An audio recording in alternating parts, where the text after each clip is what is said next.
Hey, I just wanted to let everybody know that I have a new shirt available on the merch store, seekingasylum.net, and I'm also working on a new multiplayer video game that should be coming out soon featuring the entire Asylum music group, so keep an eye out for that, and I'll also be going live tomorrow around 5 p.m. Eastern on my music channel, Nepharius Music. Thank you and enjoy the video. Hey, what's going on? Welcome back to my room. So we need to talk about the MrBeast drama because that is shattering dimensions right now. Listen, I'm an anime character in a two-dimensional universe called Mania in the Sakura cosmos, and even I'm getting radioactive poisoning from the MrBeast fallout. I have been glued to the screen watching video after video of YouTubers tearing this man apart and watching his career cling to the edge of a cliff as he waits for the next big thing to steal everybody's attention. Does anybody even remember that a former president was almost assassinated, or are we just gonna blow past that? Like Dr. Disrespect who? We have Dr. Chris Inspect now. Dr. Kid Inspect. Soon as the next big thing happens, we're not even gonna remember that MrBeast was even in drama. But I'm patiently waiting for Dogpack to drop his next video so I can cover that and be like, the second plane has hit the towers. Anyways, I'm going off on a tangent. Let me explain to you why this drama impacts me so severely, okay? I used to be a huge fan of MrBeast. I thought he was a genuine dude that just wanted to help people and give people a chance to change their lives in insane ways, right? The thing that fucked me up while watching Dogpack's video was the Mac bullshit. I loved Mac. I thought Mac was just some random dude competing for life-changing money, and I rooted for this motherfucker just to find out that he's on the goddamn editing team. I have never felt more emotionally manipulated. That guy was like, $800,000 is changing my life. Meanwhile, he's living in a 7-bedroom house. That shit fucked me up. This shit popped off as soon as I was wrapping up my last video, and I almost put the MrBeast drama at the end of Def News, but I felt like it was so big that it needed its own video. So I'm sorry if I'm like a week late, but when Dogpack drops part 2, we will cover that as well, because I'm insanely curious about what he's gonna say regarding MrBeast's philanthropy channel. So hit the subscribe button and we'll start at the beginning. We're gonna go from the Chris Tyson drama all the way up to MrBeast's latest upload that he dropped like today or yesterday, depending on when this video comes out. Shit is moving so fast. Okay, so first of all, we're gonna start with something that's completely on brand for the channel. Chris Tyson is not fucking trans, okay? I don't know why people keep misgendering him by calling him a her, okay? As a longtime viewer of MrBeast, I could tell you firsthand that this motherfucker was never gender dysphoric. He had a wife and child. He used to make fun of transgenders by identifying as an attack helicopter. Gender dysphoria is not something that just strikes a person in their 20s. How many times do I have to say that shit? Actually, you should look up rapid onset gender dysphoria. Actually, you should suck on my balls. That's not a real thing. If it was ever a real thing, it would have already been a thing, okay? This is basically the Quite shit all over again. The trans community is so toxic that they got Quite defending his own abuser because I had the audacity to call her a she, okay? People fake being trans all the time, and they do it for a number of reasons, either for attention, so they can use it as a scapegoat to shield their actions from any scrutiny, or as a fetish. And in the case of Chris Tyson, it's all of the above. I will not spell his name with a K, and I will not call him Ava because I think that name is fucking stupid. Ava, AVA, by the way, stands for Adult Video Actress or Adult Video Awards, so do with that information what you will. I'm not making any sort of connection between that and Chris Tyson's porn addiction. I'm just saying, it's a little weird. He got caught messaging minors inappropriately, and he had the whole NSFW Discord channel that minors were in, and Chris would spam porn or other shit to minors. And when somebody expressed concern, he goes, "What am I, a parent?" Like, what the fuck? That's the worst response. Like, what the fuck? Like, he 100% does not give a fuck that he's grooming these kids. And like, one of them, I think Lava, claimed that he wasn't being groomed, and there's a debate online about whether or not he was grooming minors or just making dirty jokes to minors. But wouldn't that be how you would groom a child? Like, I don't know, man. I'm just asking questions. It sounds kind of groomy to me. I'm not gonna dive too far into the Chris shit because I think the MrBeast drama is way more interesting. I just wanted to cover that bit because even Chris's sister was like, nah fam, he ain't trans. He used to steal my clothes and shit. He's a narcissist and he needs professional help. And that checks out 100%. Also, I wanted to highlight the fact that MrBeast not only knew that Chris Tyson was a pedophile, but MrBeast was in the same Discord that all of the shit was going down in. That has been verified. And now we can springboard off of that masterful segue into the MrBeast shit because Dogpack dropped a banger of a video exposing MrBeast. Let me reiterate that I was a huge fan of MrBeast. I watched every upload. Chandler was always my favorite. We simp for Chandler, okay? He seems so innocent compared to everybody else in the cast, and I'm gonna be real with you for a second. Part of me thinks that Chandler might have seen some shit.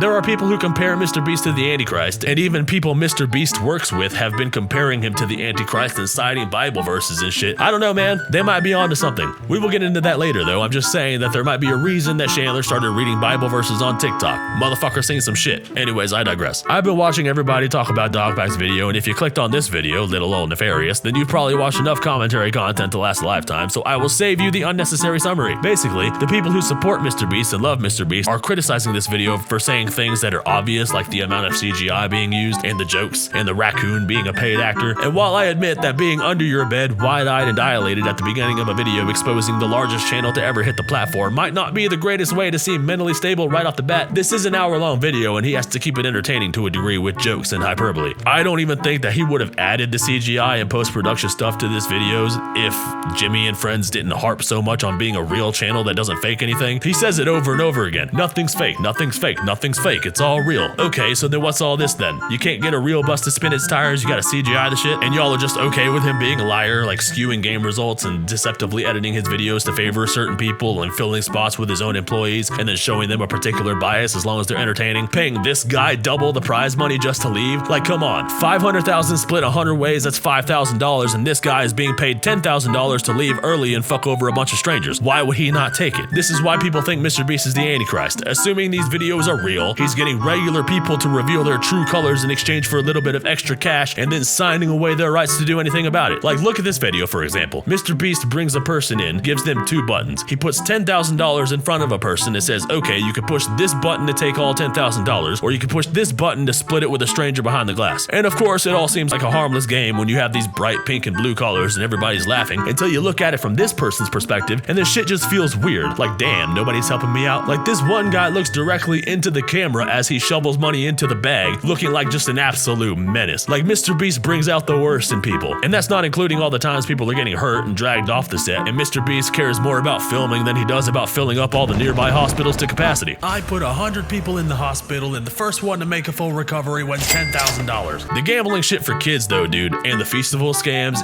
like just taking advantage of a child's innocence for money. Like, how are you not the Antichrist, okay? The gambling for kids fucked me up, and all those illegal lotteries. I don't watch any of his live streams, so I didn't even know that this one existed, and I didn't think anything of it when I watched him do the Willy Wonka thing. I just watched people buy Festivals candy bars for a chance to win a chocolate factory, and I was like, oh, that's delightful. It wasn't until Dogpack put it all into an easily digestible video format where I was like, wait a minute, that's illegal as fuck. And it's not the first time. He has multiple counts of running illegal lotteries and scamming his audience. Like, damn. Even teammates forging his signature and making his young, impressionable audience think it's genuine. Like, what the fuck? I will be surprised if a new law doesn't come out of all this bullshit. But anyways, Dogpack's video drops, it goes insanely viral, and everybody's talking about illegal lotteries and promoting gambling to children, and I'm like, alright, MrBeast needs to respond. He needs to clear this up about the illegal... Wait a minute, what's this? Oh, a member of his team responded to everything except the things that we're actually concerned about. He talks about the CGI, the fucking raccoon. The raccoon just be catching strays, bro. Like, leave the raccoon alone. He just wants to play with Chandler.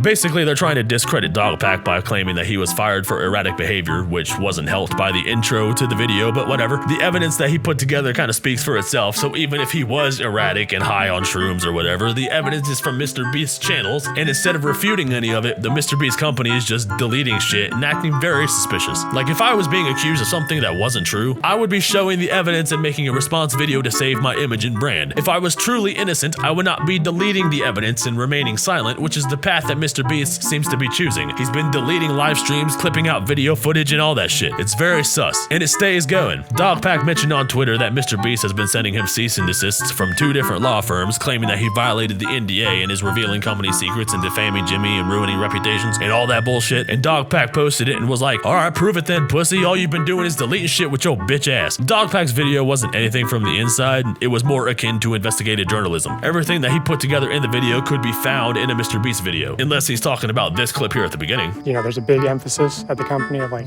how to manipulate children, like understanding their psychology and everything, and like seeing that that's sort of used in weird ways. And you know, there's been like parasocial relationships and, you know, encouraging like almost children simping for these people, and you know, maybe that's as nefarious as it gets. Like, could be this bit, because according to Dogpack himself, this part was added at the last second as soon as the Chris Tyson shit popped off. He ran under his bed and filmed this intro. So is this the bit that violated the NDA? Because if it is, Jimmy just fully admitted that he knew that Chris Tyson was a pedophile and that Jimmy can't do shit because Chris Tyson has already threatened legal action. Like, MrBeast fucked up, and I don't think he's ever gonna fully recover from this bullshit. He's about to go supernova. Behind me is an assassin! But yeah, Dogpack's full response to the cease and desist is that he will not cease nor desist with a picture of the raccoon, and I guess that raccoon just became mascot of this whole beef. Also, while all this is happening, Dogpack's phone number got leaked to the MrBeast staff, and people have been texting him telling him to delete the video and they'll stop. I guess you can add blackmail, harassment, and bribery to the charges. I'm not sure if all those apply,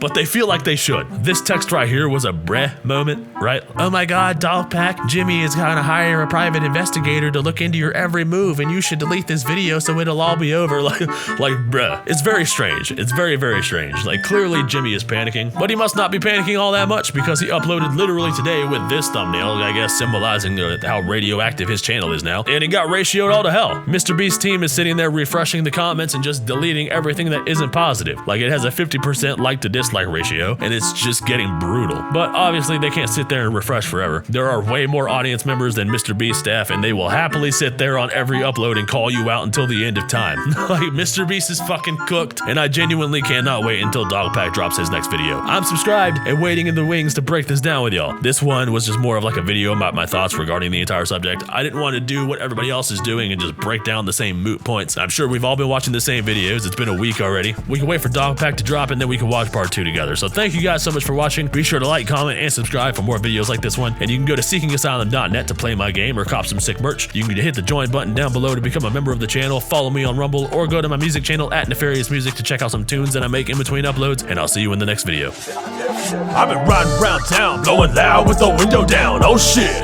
New phone, who this? I'm just steady winning. You can't even hurt my feelings, homie. Oh shit. New phone, who this? You can't ever slow me. Half of y'all don't even know me, homie. Oh shit. New phone, who this? Don't you dare try to call me, cause I'm introverted, homie. Better text me that shit. New phone, who this?